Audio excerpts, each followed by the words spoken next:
세상을 살아가는 동안에 이 세상을 살아가는 동안에 나의 힘을 의지할 수 없으니 기도하고 낙심하지 말 것을 주께서 참 소망이 되심이라.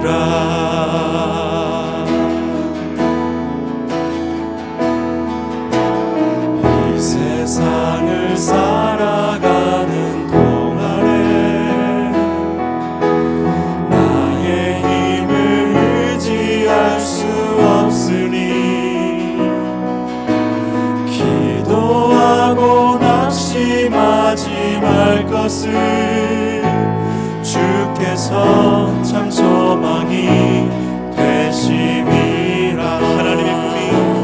하나님의 꿈이 나의 비전이 되고 예수님의 성품이 나의 인격이 되고 성령님의 권능이 나의 능력이 되길 원하고 바라고 기도합니다.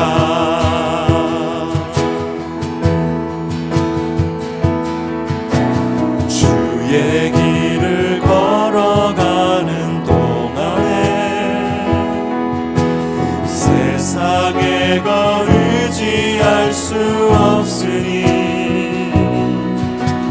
감사하고 낙심하지 말 것을 주께서 참 기쁨이 되심이라. 하나님의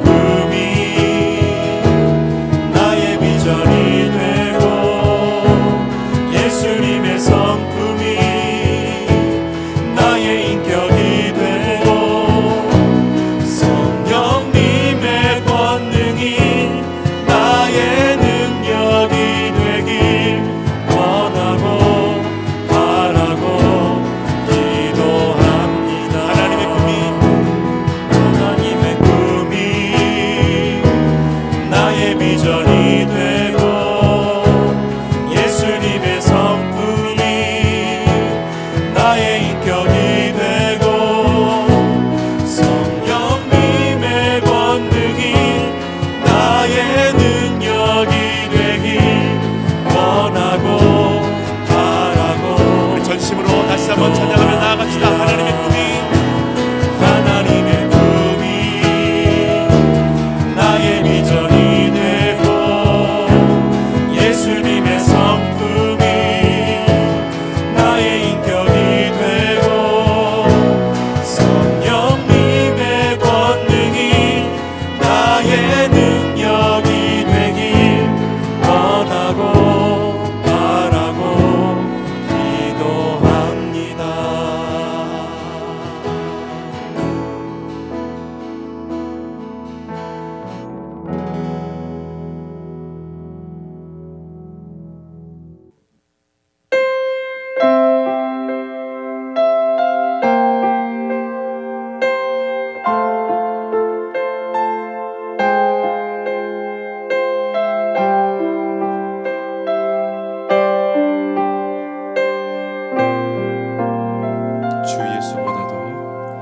주 예수보다 더 귀한 것은 없네.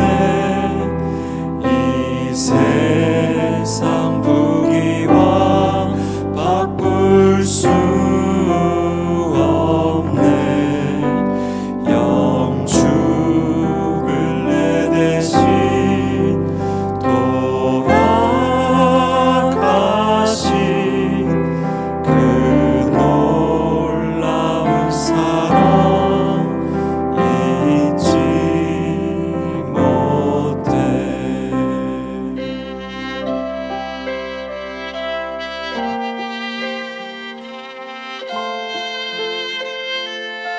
우리 전부가 되시는 주님을 찬양하며 나아갑시다.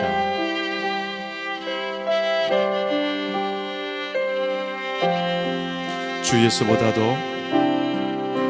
주 예수보다도 귀한 것은 없네. 이 세상 부귀와 바꿀 수 없네. 영죽은 내 대신 돌아가신 그 놀라운 사랑 잊지 못해. 세상 즐거움 다 버리고 세상 자랑 다 버렸네.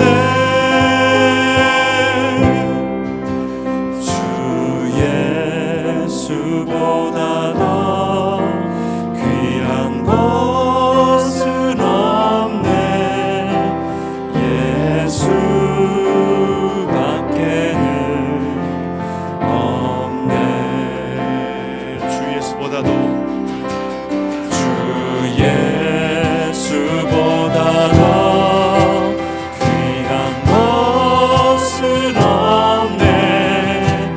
이 세상 명예와 바꿀 수 없네. 이전에 즐기던 세상 일도 주 사랑하는 맘 내지 못해. 세상 즐거움 다 버리고 세상 자랑 다 버렸네. 주 예수보다 더 귀한 것은 없네. 예수밖에는 없네.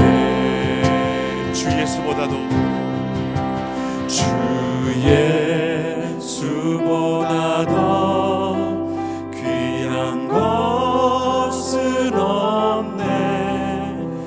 이 세상 행복과 바꿀 수 없네.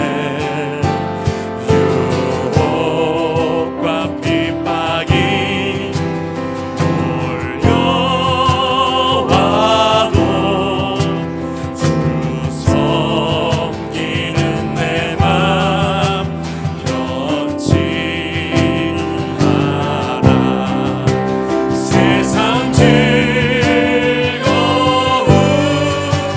다 버리고 세상 자랑 다 버렸네. 주 예수보다 더 귀한 것은 없네.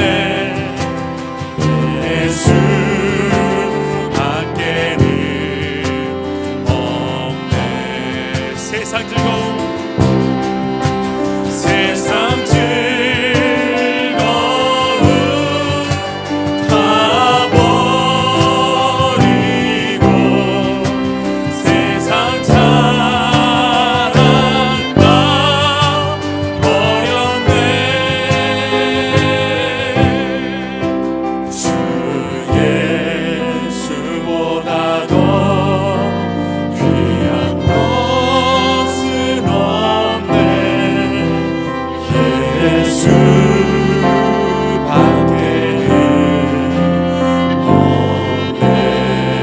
예수밖에는 없네. 예수밖에는 없네.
믿음의 고백이 절대로 메마르지 않도록 우리 가운데 주님 역사하여 주시옵소서. 늘 우리가 주님과 동행함으로 하나님 나라를 꿈꾸고 이 땅에 하나님 나라가 온전하게 세워질 수 있도록 주여 우리 가운데 임재하여 주시옵소서. 그리고 이 예배 가운데 주여 기름 부어 주시옵소서. 이 시간에 주의 영광의 임재를 간구하고 예배를 위해서 함께 기도하겠습니다. 기도합시다. 아버지 주님,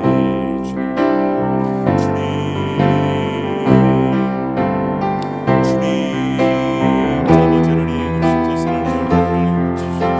아버지 하나님 주시옵소서.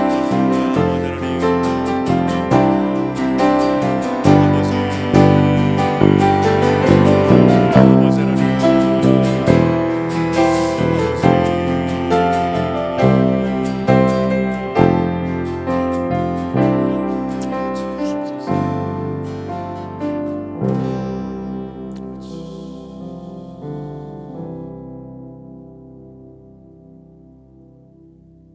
오늘 우리가 함께 나눌 말씀은 마태복음 15장 1절부터 9절에 있는 말씀입니다.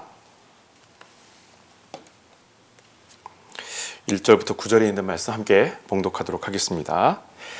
예루살렘에서 온 바리새파 사람들과 율법학자 몇 명이 예수께 물었다. 왜 당신의 제자들은 조상의 전통을 어기고 있습니까? 그들은 음식 먹기 전에 손을 씻는 예식조차 거부하고 있지 않습니까? 예수께서 대답하셨다. 너희는 왜 전통을 핑계삼아 하나님의 계명을 어기고 있느냐? 하나님의 율법에는 내 아버지와 어머니를 공경하라. 누구든지 부모를 욕하는 자는 죽어야 한다고 하였다. 그런데 너희는 그 말을 내 부모에게는 필요한 것을 못 해줄지라도 그 대신 돈을 하나님께만 바치면 용서받는다라고 고쳐 말한다. 이렇게 너희는 인간이 만든 규칙으로 부모를 공경하며 받들라고 하신 하나님의 계명을 무시하고 있다. 위선자들아, 이사야가 한 예언이 너희를 두고 한 것이 아니겠느냐?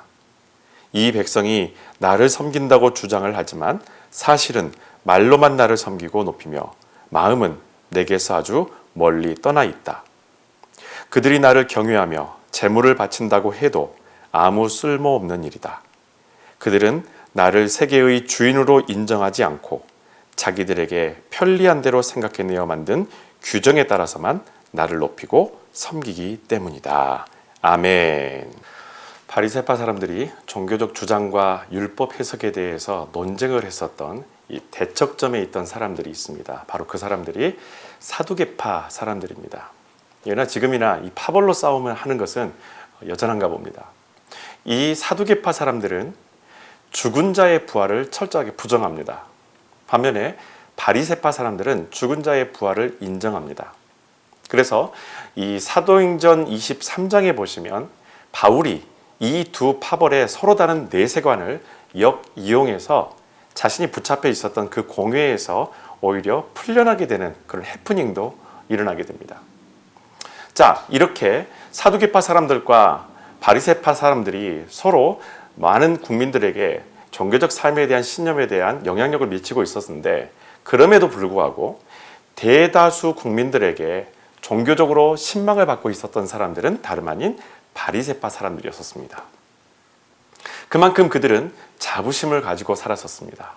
적어도 예수를 만나기 전까지는 말이죠. 여러분, 기독교인들에게 내가 신앙생활을 잘하고 있다고 여기는 분들은 한번 손 들어 보십시오 라고 하면은 아마 거의 들지 않으실 겁니다. 어쩌면 평생 손을 들지 않으실지도 모르겠습니다. 그런데 바리새파 사람들은 정반대입니다. 내가 신앙생활을 잘하고 있다라고 물어본다면 거기에 둘째가 라면 서러워할 사람들이 바로 그들입니다. 문제는 바리새파 사람들이나 신앙생활 잘하지 못하고 있다고 인정한 기독교인들도 주님 앞에 나아가 도움을 구하려 하지 않는다는 현실입니다. 곧 이 말은 우리가 말씀 앞에 그 말씀이 육신을 입고 우리 가운데 인격적으로 다가오신 예수 앞에 서게 되면 하나님이 기뻐하시는 믿음의 삶을 살 길이 열린다라는 것입니다. 여러분, 기독교의 구원의 길은 다른 종교들보다 훨씬 불친절하리만큼 좁습니다. 왜 하나님은 인류를 구원하시기 위한 당신의 계획을 이렇게 좁고 어렵게 만드셨을까? 모두를 위한 것이라면 누구든지 구원을 받을 수 있도록 넓고 쉽고 다양한 가능성을 열어두셔야 지금보다 훨씬 많은 크리스찬들이 생겨날 수 있을 텐데, 하나님은 누구든지 구원받을 수 있는 길을 오직 당신이 보낸 독생자 예수를 믿는 사람들로 한정시켜 버리십니다. 보통 이렇게 불편함을 느끼는 사람은 대부분 어떤 사람들입니까? 거듭난 사람이 아니라 아직 거듭나지 않았고 기독교의 구원에 대해 크게 관심을 갖지 않는 사람들이 그런 주장을 하시게 됩니다. 여러분, 제가 대학교 2학년 2학기 말쯤에 운전면허를 취득했습니다. 필기는 한 번에 겨우 통과를 했는데, 실기, 그 당시 여러분 기억하실까요? 코스와 주행이 있죠. 이 코스와 주행에서 너댓 번씩 계속 떨어져서 나중에 겨우 합격하게 됩니다.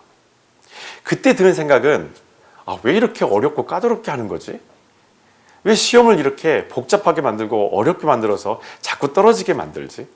심지어는 여러분, 그 당시에 오토매틱처럼 이렇게 크러치가 옆으로 돼 있었는데, 미국 차처럼 이걸 바꾸다가 이게 차가 너무 오래돼서 이게 바꿔지지 않는 거예요. 결국에는 시간차가 떨어졌습니다. 제 잘못이 아닌 것 같아요. 물론 돌아보면 제 잘못이겠지만, 차가 저는 너무 오래되었고 구식이기 때문에 그렇게 해서 내가 떨어졌다라고 또 스스로를 위로하면서 상황들에 대해서 계속 불만을 토합니다. 왜 이렇게 어렵게 만든 거야? 왜 이렇게 차는 오래된 차를 계속 쓰고 있는 거야? 그런데 제가 주행에서 최종적으로 합격하던 날, 제 앞에서 먼저 시험을 치르셨던 두 분의 수험생들이 있었는데, 그분들이 타셨던 두 대의 차량이 이 주행 코스에서 이미 들어오는 과정에 사고를 일으켜 버립니다. 그리고는 토잉카에 끌려서 그대로 밖으로 빠져나가는 것을 봤습니다. 그 중에 제가 아직도 기억나는 것은 여성분이었었는데, 그분이 토잉카 기사님 바로 옆자리에 타서 연신 울고 계시는 거예요. 그걸 보니 저도 너무나 긴장이 되는 것입니다. 그래서 더 조심조심 집중해서 그날 시험을 받고 결국 그날 합격증을 받았습니다. 그리고 이렇게 어렵게 합격한 만큼 아직까진 사고를 일으키지 않았다는 깃털 같은 아주 가벼운 자부심을 지금도 가지고 있죠. 여러분, 쉽고 편하게 라이센스를 얻길 원하는 사람의 입장에서는 그 과정이 쉽길 누구나 기대할 것입니다. 하지만 여러분, 우리가 막상 운전을 하다 보면은 사고를 일으키고도 큰 소리 치는 사람들을 보거나 매너 없는 운전자를 만날 때 이런 생각을 해요. 야, 운전면허 시험이 더 어렵고 까다로워져야 되는 거 아니야? 저렇게 쉽게 하니까 사람들이 쉽게 사고를 내고 저렇게 아나무인식으로 운전면허도 지키지 않는 거야? 이러면서 제 자신의 그렇게 쉽게 라이센스를 받길 원하는 것을 불만으로 이렇게 토해했었던 저 자신은 생각하지 않고 지금 그렇게 살아가는 사람들을 바라보면서 계속해서 연신 불만을 터뜨립니다. 그리고는 그분들이 미처 몰랐던 사실을 우리는 혼자서 중얼거립니다. 차를 가지고 나오지 말든지. 여러분, 구원의 길은 좁아야 하지만 누구든지 구원함을 받을 수 있어야 합니다. 특정 사회계층이나 물질을 얼마만큼 소유했고 학벌이 어떠느냐는 상관없이 비록 좁은 길이지만 예수를 구세주로 영접하고 거듭난 사람은 구원받은 백성이 될 수가 있습니다. 그리고 비로소 그들을 통해서 세상은 이제까지 존재하지 않았던 다른 차원의 빛과 소금 같은 존재를 만나게 된다는 것입니다. 여러분들은 누굴 만날 때 겸손해지시나요? 여러분, 바리새파 사람들은 예수를 만나기 전까지 나는 신앙생활 잘하고 있다라고 자부하면서 살아왔었습니다. 적어도 크게 신앙에 대한 양심의 가책을 생각해 본 적이 없이 살아왔던 사람들이 바리새파 사람들입니다. 그래서 많은 사람들에게 자신들이 지키고 있는 것과 같은 자신들의 행동과 태도와 같은 방식의 신앙생활을 강요했었고 그렇게 해야 된다라고 스스로 기준이 되었던 사람들이 바리새파 사람들이죠. 그런데 그들이 예수의 등장으로 그분 앞에서 이것저것 드러난 것들이 한두 가지가 아니었었습니다. 다시 말하면 그들이 어떻게 신앙생활하에 왔으며 하나님께서 기뻐하시는 것과 하나님께서 원하시지 않고 하나님이 뜻하시지 않았던 것이 무엇인지를 정확하게 드러내는 두 가지 양면성이 예수 그리스도를 만나면서 다 드러났다는 것입니다. 복음을 만나게 되면 자신의 부족함과 연약함을 발견하게 됩니다. 뿐만 아니라 그 문제에 대한 완전한 해결을 얻게 됩니다. 교회는 다니지만 복음이 되시는 예수를 만나지 않고 사람만 만났기 때문에 내 자신을 스스로 방치하게 됩니다. 여러분, 지금 우리가 코로나 시대를 살고 있죠. 이 코로나 시대에 교회에 오는 것도 꺼릴 만큼 친한 사람들과의 만남조차도 조심스러운 이때에 여러분은 그 어려움을 뚫고라도 주님을 만나고 계십니까? 아니면 주님보다 사람들을 만나고 계십니까?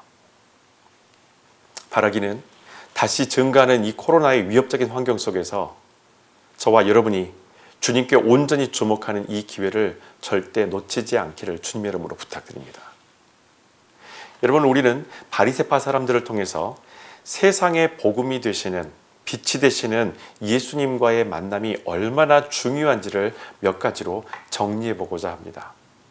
대부분 질문은 여러분, 바리새파 사람들이 먼저 예수님께 합니다. 이번에도 예수님을 죽일 구실을 찾기 위해서 굳이 예루살렘에서 갈릴리까지 찾아와서 이렇게 질문을 합니다. 2절입니다.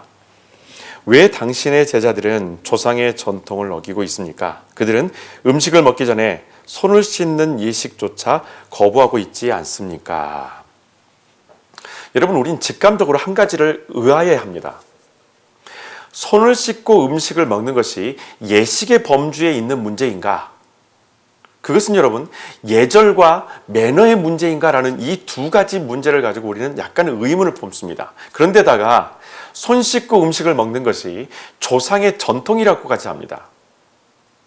우리는 사실은 기본인데. 예수님의 대답을 들어보면 바리새파 사람들이 바로잡아야 될 신앙생활의 태도가 등장합니다. 3절에 등장하는데, 너희는 왜 전통을 핑계삼아 하나님의 계명을 어기고 있느냐. 아멘. 바리새파 사람들이 말하고 있는 이 손을 씻는 예식이라는 것은 성경에 나오지 않는 것입니다. 그 근거가 바로 우리가 읽고 있는 성경에는 조상, 여러분 개역개정 성경에는 장로라고 되어 있죠. 이 조상의 전통, 장로의 유산이라고 되어져 있는 건데, 이 조상의 전통을 말하는 것입니다. 즉 바리새인들이 지켜야 하는데 지키지 않는다라고 말한 이 손 씻는 예식은 조상들의 입에서 입으로 내려오는 구전율법을 말합니다. 이것을 바리새인들은 성경의 권위보다 더 위에 올려놓았던 것을 예수님께서 지금 지적하시고 계시는 겁니다. 여러분, 우리가 복음이신 예수를 말씀을 통해서 꼭 만나야 하는 본질적인 이유가 있습니다. 곧 그것은 자유함을 얻을 수 있기 때문입니다. 바리새인들이 조상들의 입에서 입으로 내려오던 구전 전통을 성경보다 더 우위에 두고 지킨 것은 하나님에 대한 경외함보다는 자기 자신에 대한 두려움이 컸기 때문일 것입니다. 두려움이 크면 은혜에 대한 기쁨을 절대 찾을 수가 없습니다. 오늘날 우리도 알게 모르게 하나님의 말씀보다는 교회에서 구전으로 내려오는 슬기로운 신앙생활 방법들이 분명히 있습니다. 성경에 기록되지 않는 것이라도 그 의미를 벗어나 두려움과 공포로 지켜가는 것이 여러분 알게 모르게 무척 많다라는 것입니다. 예를 들어볼까요? 주일 성수하지 않으면, 11조 하지 않으면, 예배를 빠지면 이렇게 저렇게 된다는 식의 신앙생활이 바로 그것입니다. 여러분, 거듭남을 경험하고 하나님의 자녀가 된 사람이라면 누구나 당연히 여기는 성경의 가르침이지만 이것을 종교 생활로 스스로 만들어버린 것이 바로 바리새인들의 삶이죠. 왜일까요? 복 받아야 한다는 바로 그 생각 때문입니다. 이렇게 해야 하나님께서 노하지 않다라는 생각, 바로 그 두려움 때문에, 단순한 신적 두려움 때문에 바리새인들도, 그리고 현대 크리스찬들도 하나님께서 주셨던 그 말씀의 가르침에 순종함보다는 종교적 생활로서 모든 삶의 패턴과 태도들을 다 만들어냈다라는 것이죠. 말씀을 지키지 않으면 불행이 찾아오고, 말씀대로 살지 않으면 벌을 받고 가정과 사업에 어려움이 찾아올지도 모른다라는 인간의 오랜 구전 신앙관에서 아직도 벗어나지 못하기 때문에 우리는 자유함이 없는 것입니다. 이것이 율법주의의 결과입니다. 존 비비어가 있습니다. 이 존 비비어가 이런 말을 합니다. 율법주의도 세상적인 것이다 라고 말을 합니다. 종종 우리가 율법주의라고 비판하면서도 나는 율법주의자가 아니라고들 하지만 그것은 율법주의를 애매하게 이해하고 있기 때문입니다. 여러분, 성경에 나와 있는 이 율법주의, 우리는 어떻게 이해하고 있을까요? 여러분, 율법주의는 동기보다는 형식을 중요시합니다. 물론 형식이 무시되어서는 안 됩니다. 다만 그 동기가 하나님의 뜻과 계획하심이 되어야 하고 그 동기를 통해서 형식이 보여지는 것입니다. 여러분, 제가 시골에서 어린 시절을 보내면서 어르신들이 어떻게 예배를 드리는지 지금도 참 생생합니다. 햇빛에 그을러서 새까만 얼굴이지만 얼굴색에 걸맞지 않게 하얀 와이셔츠와 하얀 이를 드러내시고 교회에 오셔서 뜨겁게 예배를 드리십니다. 그렇다고 늦는 분들도 없습니다. 항상 일찍 오셔서 기도로 준비하시고 끝나면은 조용히 방석을 정리하고 집으로 향하신 모습들이 지금도 기억에 선합니다. 여러분, 그분들이 형식을 위해서 하얀 와이셔츠를 입으셨을까요? 아닙니다. 은혜를 알기에 나를 구원하신 주님께 예배하러 갈 때에 풀로 정성껏 달인 가장 하얀 그 와이셔츠, 깨끗한 옷을 입고 성전에 오시는 것이 바로 그분들이 하나님께 받은 그 은혜로부터 나오는 행동이었다는 것입니다. 여러분, 태풍이 섬을 몰고 갈 때는요, 방법이 없습니다. 그렇기 때문에 소출에 더욱 민감할 수 있었을 텐데도 거기에 걸맞지 않게 상관없이 마음의 정결함을 일주일에 한 번 드리는 그 주일이라 할지라도, 예배라 할지라도 그 주일에 한 번 입는 그 옷에 모든 것을 담아서 그분들은 하나님 앞에 나아가 경건과 신령과 진정과 감사의 예배를 하나님께 드렸었습니다. 여러분, 성경을 매일 묵상하고 매일 기도하는 것도 자칫 자유함이 없는 형식에서 나오는 행위가 될 수도 있습니다. 여러분, 우리가 말씀을 묵상하는 이유가 무엇 때문입니까? 두려움 때문이신가요? 여러분, 시편 1편에서는 복 있는 사람은 여호와의 말씀을 기뻐하면서 밤낮으로 묵상한다고 말합니다. 복 있는 사람은 여호와의 말씀을, 여호와를 두려워서 그분이 벌 줄까 봐 밤낮으로 말씀을 묵상하는 것이 아니라 진정으로 복된 사람, 정말 그 사람 안에는요 기쁨이 넘쳐나겠죠. 어떤 그 마음으로 말씀을 읽습니까? 그 주신 그 기쁨의 마음으로 말씀을 밤낮으로 묵상하는데 피곤치 않다라는 거예요. 너무 그 말씀이 행복하고 감사하다라는 거예요. 오늘의 나를 살리시고 내가 이렇게 하루하루를 대해야 하는지 알게 하시기 때문에 우리는 기쁨으로 말씀을 묵상하고 지금 기도하고 있는 것입니다. 만약 바리새인들이 주님을 만나지 못했다면 그들은 하나님께서 받지 않으시는 형식적인 종교 생활을 아마 목숨 걸고 평생 해 나갔을 것입니다. 복음이신 예수를 아직도 만나지 못한 사람은 성전에서 예배드리지 못하는 이 코로나 시대에 더욱더 형식만 남아버린, 그래서 말씀과 기도는 없이 오로지 조급함만 남은 기독교인이 되어갔을 것입니다. 그것이 바로 자유함을 잃어버린 신앙인들의 자화상입니다. 여러분, 예수님은 말이 나온 김에 바리새인들이 하나님의 말씀을 어떤 방식으로 지키고 있는지 이렇게 지적하십니다. 4절에 보시면 하나님의 율법에는 내 아버지와 어머니를 공경하라. 누구든지 부모를 욕하는 자는 죽어야 한다라고 하였다. 여러분, 이것은 성경에 나오는 명백한 기록된 말씀이었습니다. 자, 그런데 5절 한번 보시죠. 너희는 그 말을 내 부모에게는 필요한 것을 못해 줄지라도 그 대신 돈을 하나님께만 바치면 용서받는다라고 고쳐서 말한다. 예수님이 지적하신 것이 또 반복되는 거예요. 자, 6절 보십시오. 인간이 만든 규칙으로 하나님의 계명을 너희들이 철저하게 무시했다. 그래서 기록된 말씀을 바리새파 사람들은 구전된 어른들의 이야기로 다시 바꾸어서 야, 부모님께 그렇게 섬기라고 십계명에 나오지만 그렇게 안 해도 그렇게 못 해도 하나님께 뭔가를 바치게 되면 물질을 바치게 되면 하나님은 그거 다 눈 감아 주신다. 이렇게 바리새인들은 사람들에게 가르쳤어요. 이런 바리새인들은 율법 중에서 몇 가지를 변형시켜서 윤리적인 전통으로 바꿔치기 했습니다. 우리는 하나님의 말씀을 그대로 지키면 잔인하고 윤리에 어긋난다고 여기는 것들이 참 많아요. 그래서 우리가 성경에 쓰여진 말씀을 내 마음대로 해석하고 그것을 오랫동안 전통처럼 지키며 신앙생활해 온 것도 없지 않아 있을 것입니다.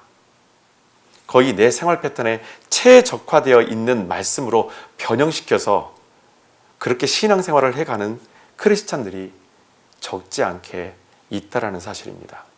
여러분, 10계명의 제5계명이 무엇이죠? 그렇죠. 출애굽기 20장 12절에 나와 있는 것처럼 내 부모를 공경하라입니다. 그렇지 않고 부모를 욕하면 죽여라. 여러분, 이 말씀도 어디 나오나요? 바로 그 다음 장 21장 17절에 인용되는 것인데 자기 부모를 저주하는 자도 반드시 사형에 처하여야 한다. 사형 제도에 대한 사형에 걸맞는 사람이 어떤 사람인가를 설명할 때에 바로 이 항목을 그대로 집어넣습니다. 여러분, 이 계명을 보면 누구나 이런 생각을 하시게 될 겁니다. 심지어 당사자인 부모님도 그럴 것입니다. 이거 너무 심한 거 아니야? 부모를 공경하라고 하신 거는 같은데 자기 부모를 저주했다고 해서 그 아들을 죽이라고? 그 딸을 죽이라고? 사형에 처해야 된다고? 이거 너무 심한 거 아니야? 부모인 내가 그냥 좀 참으면 되지. 아니, 그렇다고 해서 내 자식을 죽여야 된다고? 여러분, 바리새인들은 지금까지 예수님의 율법에 어긋난 행동에 대해서 계속해서 지속적으로 지적해 왔었습니다. 그런데 예수님은 율법에 어긋난다, 다시 말하면 말씀에 어긋난다라는 그 개념을 이렇게 가르치시고 바로잡습니다. 하나님의 마음과 다른 이해와 태도, 바로 이것이 예수님께서 말씀하신 율법에 어긋난다라는 기준이에요. 문자적으로 나와 있는 것을 지키느냐 지키지 않느냐, 구전으로 내려오는 그 말씀을 어떤 방식으로 지키느냐 지키지 않느냐, 이게 중요한 것이 아니라 그 말씀에 나와 있는 그들이 지키려고 하는 그 율법이 하나님의 마음과 하나님의 뜻과 그 계획하심에 합당한 것인가, 그것을 잘 이해하고 그것을 삶으로 그대로 연결시킨 것인가, 바로 이것이 율법을 지켰는가 지키지 않았는가, 하나님의 말씀을 지켰는가 하나님의 말씀대로 살지 않았는가에 대한 분명한 기준점이라는 것입니다. 분명히 두 개에는 공통점이 하나 있어요. 보여지는 것은 무척 종교적으로 보입니다. 열심처럼 보여요. 그러나 중심 자체가 다르다는 것입니다. 율법을 만드신 이가 하나님이시고 그 율법의 정신을 가장 명확하게 알고 가르칠 수 있는 분이 누굽니까? 바리새파 사람들, 율법학자들, 서기관들, 사두개인들? 아니죠. 유일한 존재가 되시는 분은 그의 아들 예수 그리스도밖에 없습니다. 여러분, 바리새인들은 10계명의 가장 기본적이면서도 인간관계의 첫 번째 준수사항을 다른 방식으로 지키도록 고쳐서 그것을 마치 전통인 것처럼 만들어서 지금까지 그것을 수호하고 지켜왔었습니다. 소위 말하면 하나님의 말씀을 지켜야 되는 사람들이 자기 상황과 편한 대로, 이 시대의 편한 대로 모든 것을 다 바꿔서 지금 그들은 그것을 지키고 있다는 것입니다. 그리고 이것이 하나님께서 원하시는 것이다라고 사람들에게 이야기합니다.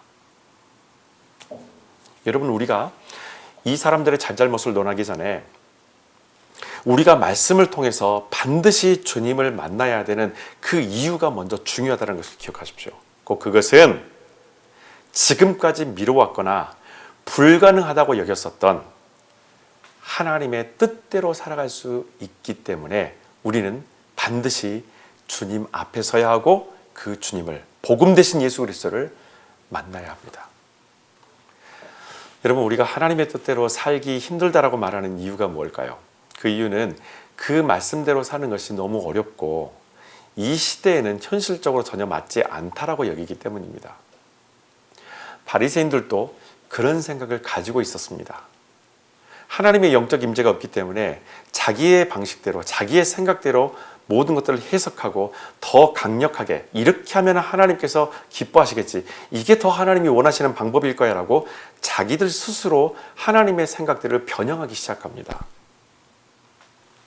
하나님의 말씀대로 살기는 해야 하는데 그분의 완전한 뜻을 무시한 채 그냥 하나님께만 잘하면 된다는 식의 신앙생활을 구축해 왔었다는 것이죠. 그래서 부모를 포함해서 이웃을 사랑하지 못했어도 교회만 열심히 다니면 하나님이 알아서 채워주실 거라고, 그리고 그분이 용서하시고 이해해 주실 거라고 변칙적인 신앙관을 갖게 만듭니다. 갈라디아서 6장 7절에 있는 이런 말씀이 있습니다. 잘못 생각하지 마십시오. 하나님은 무시당하실 분이 아닙니다. 사람은 무엇을 심든지 자기가 심은 대로 거둔다는 것을 명심하십시오. 아멘. 여러분, 바울은 우리가 하나님을 속일 수 없기에 아예 생각하지도 말라고 경고합니다. 주님도 바리새인들의 생각을 바로잡아 주시기 위해서 이사야의 말씀을 인용하십니다. 자, 우리에게 주신 본문 8절 9절 말씀입니다. 다 같이 읽습니다.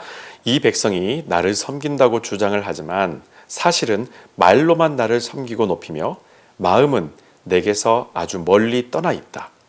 그들이 나를 경외하며 제물을 바친다고 해도 아무 쓸모없는 일이다. 그들은 나를 세계의 주인으로 인정하지 않고 자기들에게 편리한 대로 생각해내어 만든 규정에 따라서만 나를 높이고 섬기기 때문이다. 아멘. 지금 예수님께서 말씀하신 이사야의 말씀을 통해서 주님께서 말씀하시고자 하는, 하나님께서 받으시는, 지금 이 사람들을 통해서 받으시는 예배는 뭐라고 생각하시는 겁니까? 너희들이 만들어 놓은 형식 안에 하나님을 지금 꾸겨 넣는다라는 거예요. 하나님, 우리가 이런 방식으로 예배할 테니까 하나님 그 예배 방식 안으로 들어오십시오. 이렇게 예배 드리는 것이 정말 제대로 드린 예배입니다. 그러니까 하나님도 거기에 맞춰주십시오라는 거예요. 여러분, 신앙생활을 하면서 오랜 숙제와 같은 것들이 각자 분명히 있으실 겁니다. 하나님의 뜻을 발견하는 것과 그 뜻하신 대로 사는 것에 대해서 분명히 여러분들은 지금도 고민하고 계실 거예요. 여러분, 하나님의 말씀을 의도적으로 달리 해석하며 삶에 적용했다면 바울이 지적한 대로 우리는 심은 대로 거뒀을 것입니다. 불안과 두려움과 근심과 걱정과 나태함 등등 수없이 많은 것들이 우리 신앙생활 안에서 열심히 신앙생활을 하는 것처럼 보이지만, 그렇게 열심히 달려왔었어도 하나님의 말씀, 그 말씀이 의도하시는 대로 살지 않고 그 말씀대로 순종하지 않았기 때문에 내 방식과 내가 원하는 방식으로서의 신앙생활을 해왔었기 때문에 늘 공허하고 늘 마음 가운데 걱정과 근심과 결국에는 게으름과 나태함이 우리를 집어삼켰을 거라는 거예요. 여러분, 다른 방법이 없습니다. 지금 주님을 만나러 여러분 반드시 다시 가셔야 합니다. 복음 앞에 서서 하나님이 말씀하신 성경의 뜻이 무엇인지를, 그분이 왜 이 말씀을 주셨는지를 우리는 물어야 합니다. 여러분, 십계명은 중간에 하나의 고리를 가지고 연결되어져 있습니다. 1계명부터 4계명까지는 하나님과 인간의 종적 관계, 그리고 5계명부터 10계명까지는 인간과 인간 사이의 관계에 대해서 하나님께서 말씀하시는데, 하나님과 인간의 문제가 인간과 인간 사이에서의 문제처럼 동일하게 취급하시는 것이 바로 중간에 있는 바로 그 연결고리입니다. 하나님만을 사랑한다면 타인을 사랑할 때 부모를 공경하는 그 마음으로 하나님 나라를 세워가야 된다는 것이 십계명이 우리에게 전체적으로 이야기하고 있는 맥락이고, 그 연결고리가 바로 5번째 계명, 부모를 공경하라입니다. 여러분, 그래서 출애굽기 21장에서는 부모님께 악행한 자녀를 죽이라고까지 경고하셨습니다. 아무리 자녀가 잘못을 저질렀어도 부모는 자식이 당신 때문에 사형당하는 것을 원치 않습니다. 하나님은 그만큼 서로를 주 안에서 귀히 여겨야 한다는 것을 지금 말씀하시고, 그 마음은 하나님을 각자가 사랑해야만이 가능하다는 것을 말씀을 통해서 가르쳐 주셨다는 겁니다. 그런데 바리새인들은 어떻습니까? 그들은 하나님의 마음보다는, 하나님의 생각보다는 그 사형 제도가 두렵기 때문에 그것을 피하고자 나름대로 어른들이 그냥 만들어낸 이야기들, 그렇게 하는 것보다는 이렇게 하는 것이 더 나아. 이렇게 해주면 그냥 하나님은 다 용서해 주실 거야. 하나님은 넓으신 분이니까. 여러분, 하나님은 자비가 풍성하신 분이라는 건 맞아요. 그러나 그것마저도 우리가 만들어낸 생각으로서 규칙을 만들고 신앙생활을 이렇게 해야 된다고 만든다면, 여러분, 우리는 바리새인 같은 내가 만든 방식의 성경을 가지고 그렇게 열심히 신앙생활을 해올 것입니다. 아무런 열매가 없는.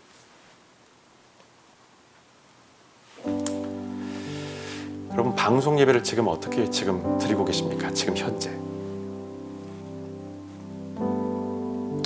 참회의 기도부터 주일 광고까지 들어가는 전체 예배 1시간짜리 예배 영상은요, 주일 예배 지금 이 시간밖에는 재생이 되지 않습니다. 나머지 찬양과 설교만 따로 떼어서 교회 홈페이지에 링크를 걸어서 주중에 여러분 계속 그 말씀을 보시도록 지금 나가고 있고, 예배 전체 정말 예배처럼 드리는 이 예배는 이 시간밖에 못 드립니다. 아시다시피 중간에 퍼즈도 안 됩니다. 멈춤이 없습니다. 여러분, 교회에서 지금 예배를 드리는 것처럼 지금 드리고 계시나요? 아니면 편안한 자세로 드라마나 예능 보는 것처럼 지금 예배를 그렇게 드리고 계시나요? 식사하면서 예배를 지금 드리고 계시나요? 옷 갈아입으면서 그냥 예배를 드리시나요? 여러분의 지금 예배 모습은 어떻습니까? 여러분, 누구에게 예배하고 계시는 겁니까? 온라인 방송이 우리의 인간적 편안함을 자극하지 않도록 저와 예배를 준비하는 모든 스태프들은 오늘도 최선을 다하고 있습니다. 앞에 우리가 했었던 이 15분짜리 짧은 찬양을 녹화하기 위해서 보통 2주치 분량을 한꺼번에 녹화하는데 기본적으로 서너 시간씩 녹화를 합니다. 찬양과 영상 편집이 자신의 전문 분야가 전혀 아닌 집사님은 인터넷 강의와 자료를 찾아가면서 마치 성전에서 드리는 예배처럼 최선을 다해 퇴근 후에 일주일간 이 일에 매달립니다. 그러면서도 함께 녹화할 때 모두가 예배하는 마음으로 나의 고백처럼 찬양하고 말씀을 또 나누고 또 이 예배가 잘 진행되어지고 녹화되어질 수 있도록 각자의 위치에서 최선을 다합니다. 인간적으로 더 편하고 간단하게 할 수 있지만, 물론 그런 방법들이 참 많이 있습니다. 그냥 이렇게 해도 그냥 은혜 받으면 되지, 이렇게 해도 괜찮아, 우리 마음속에서 그렇게 생각해버린다면 얼마든지 넘어갈 수 있는 일들이 참 많이 있습니다. 그런데도 녹화를 하다가 때로는 중단하고 다시 처음부터 녹화를 하면서 서너 시간씩 그렇게 매달리고 그렇게 열심히 하려고 하는 이유가 뭘까요? 이렇게 하는 것이, 이렇게 그냥 하는 것이 내 생각이 아니라 아버지 앞에 드리는 예배라고 그렇게 생각하고 마음을 갖고 있기 때문에 우리는 최선을 다하는 것입니다. 그리고 저와 여러분들이 지금 이 자리에서 가정이지만 함께 최선을 다한, 기도하고 하나님 앞에 겸손함으로 나아가서 준비한 이 모든 예배를 우리가 지금 드리고 있다는 거예요. 인간적으로 더 편하고 간단하게 할 수 있지만 중심 없는 예배는 우리를 위한 예배이지, 우리의 만족을 위한 방송 녹화이지, 하나님이 받으시는 예배는 아닐 것입니다. 우리가 드리는 모든 예배가 하나님의 뜻에 합당한 산 제사가 되기를 오늘 또 소망해 봅니다. 주님이 내 앞에 계신 것처럼 주님 앞에 예배하는 저와 여러분이 되었으면 좋겠습니다. 이제 복음 앞으로 나아가십시오. 이제 주님을 만나러 갑니다. 함께 기도하겠습니다. 이 시간에 주신 말씀 붙들고